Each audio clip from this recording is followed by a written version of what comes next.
और ये सबसे बड़ा आरोप है मुझे अमित शाह पर और गडकरी जी पर। तो आप जो सीमांचल 23 तारीख को आ रहे हैं और आपने जो चिन्हित किया है, तो ये आपका आधार क्या है? आपका आधार सीधा नफरत, रिहांगी, सीधा बांग्लादेश, सीधा का सीधा हिंदू मुसलमान। कि हम एक सप्ताह के अंदर पार्टी के सारे साथियों से बैठकर रेलवे स्टेशन पर रेलवे मंत्रालय के द्वारा धरना प्रदर्शन, और फिर जरूरत होगी तो भारत सरकार के रेल रोको आंदोलन का भी हम कार्य करेंगे कि आप हमसे मेरा राइट नहीं छीन सकते। और ये सबसे बड़ा आरोप है मुझे अमित शाह पर और गडकरी जी पर। आप 2024 का चुनाव सीमांचल में पूर्णिया और कोसी कमिश्नरी को क्यों चुना? क्या आप बाढ़ से मुक्ति दिला दिए? क्या आप दुनिया के सबसे ज़्यादा गरीब प्रदेश बिहार, और बिहार में सबसे ज़्यादा सीमांचल और मगध गरीब है? आपने क्या मखान का पैकेज लेके आप दिया है? क्या आप मक्का के 10 फैक्ट्री आपने कोई पैकेज दी है?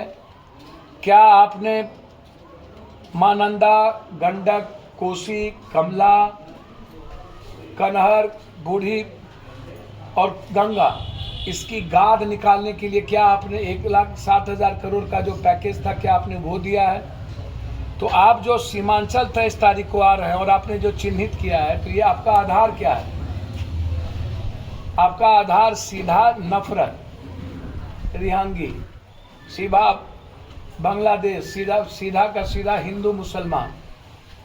मैं बहुत आगाह कर देना चाहता हूं अमित शाह जी को कि एक मैला आंचल की धरती है, नक्षत्र मलाकार, रेणु, ऐसी धरती है ये, शायद आप सोच भी नहीं सकते हैं।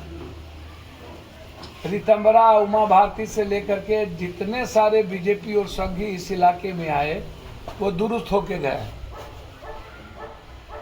आप आ रहे हैं, आपका हम स्वागत करेंगे। आप कोसी और सीमांचल के लिए विशेष पैकेज मिथिलांचल के लिए लेके आइए। मैं आपसे डिमांड करता हूं 1,00,000 करोड़ का पैकेज मिथिला, कोसी, सीमांचल के लिए, जिसमें हम फड़क्का और कोसी बैरेज का निर्माण कर पाए, या फड़क्का को तोड़ करके गंगा की गाद को निकाल करके बिहार को बचा पाए, या कोसी का बैरेज को चौड़ाकरण करके हम आधी बिहार को बचाने की उम्मीद करें। तो आप आ रहे हैं तो पैकेज हम डिमांड करते हैं आपसे, हम आपका स्वागत करेंगे। आप आ रहे हैं तो बाढ़ से मुक्ति का हम स्वागत करेंगे। आप आ रहे हैं तो मखान, मक्का, माछ और दूध, जो मेरी सबसे बड़ी ताकत है, हम उसके लिए आपका स्वागत करेंगे कि आप तो रक्त चरित्र का आपका जो कैरेक्टर है, आरएसएस और बीजेपी का जो कैरेक्टर है, कंप्लीट रूप से नफरत का, सोसाइटी बांटने का, डर का। मैं चुनौती और चैलेंज के साथ कहता हूं, नफरत और डर पैदा करिएगा तो हम बड़ी कठोर चुनौती स्वीकार करेंगे,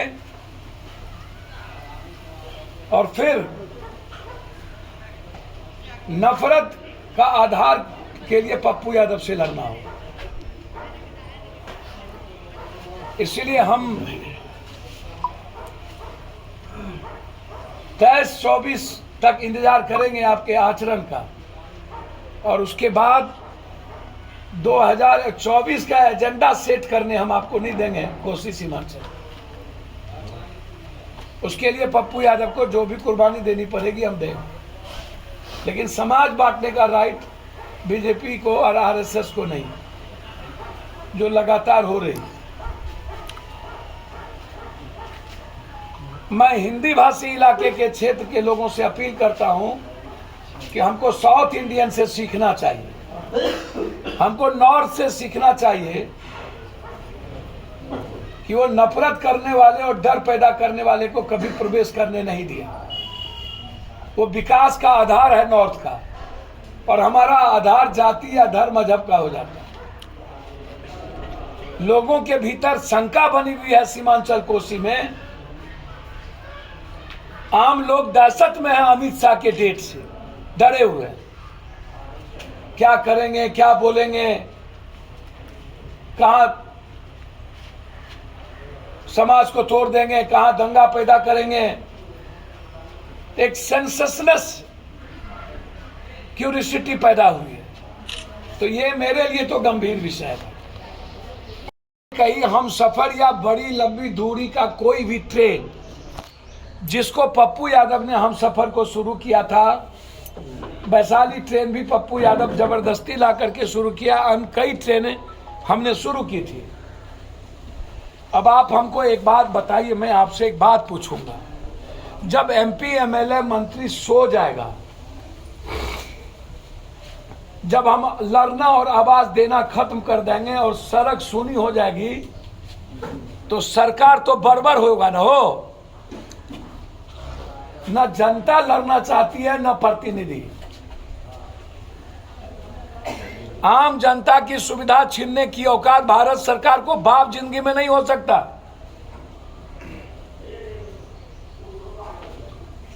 और यदि भारत सरकार लगातार कोसी सीमांचल के साथ, वैसे ही बिहार के साथ सौतेलेपन का व्यवहार है इसका, और लगातार हमारी सुविधा पर, हमारे पीठ पर लात मारते जा रही है। हम बहुत आग्रह करेंगे इस इलाके के कई जो सांसद हैं, पूरा सीमांचल कोसी की, कि आप एकजुट होकर प्रधानमंत्री से मिलें, रेल मंत्री से, या सदन में आप इस मुद्दे को उठाएं कि आप सबसे ज्यादा पंजाब जाने वाला, साउथ जाने वाला जो ट्रेन था, जिससे कोसी सीमांचल का सफर सबसे ज्यादा था, दिल्ली आने वाला, आपने उस ट्रेन को खत्म कर दी। तो मैं आपको वचन देता हूं कि हम एक सप्ताह के अंदर पार्टी के सारे साथियों से बैठकर रेलवे स्टेशन पर रेलवे मंत्रालय के द्वारा धरना प्रदर्शन, और फिर जरूरत होगी तो भारत सरकार के रेल रोको आंदोलन का भी हम कार्य करेंगे कि आप हमसे मेरा राइट नहीं छीन सकते। अदानी के कंपनी को स्मार्ट मीटर लगाने का जो निर्णय भारत सरकार ने लिया, मेरी समझ है कि 68,000 करोड़ से ज़्यादा ऊपर। आखिर दुर्गा पाठ से चंडी पाठ अदानी कंपनी को ही क्यों मिलती जा रही है? 2G पर इन्होंने कांग्रेस को हाय तौबा मचाया, और 5G पर कोई भाजपा इतनी बड़ी चोरी की, लेकिन इस पर कोई बोलने को तैयार नहीं। तो ये जो स्मार्ट मीटर है, मैं इसको अविलंब या तो ड्रॉप करिए, या तो स्मार्ट मीटर के बिल की कोई जांच हो।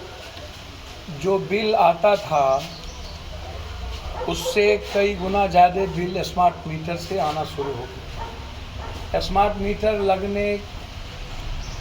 लगने से चालू होने के बीच में ही बिल भी शुरुआत हो जाती है। स्मार्ट मीटर लगने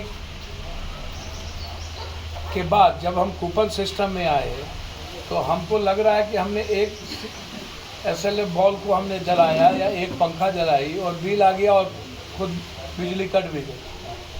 तो ये आम आदमी को सबसे परेशानी का कारण, बिजली हम सुविधा देंगे,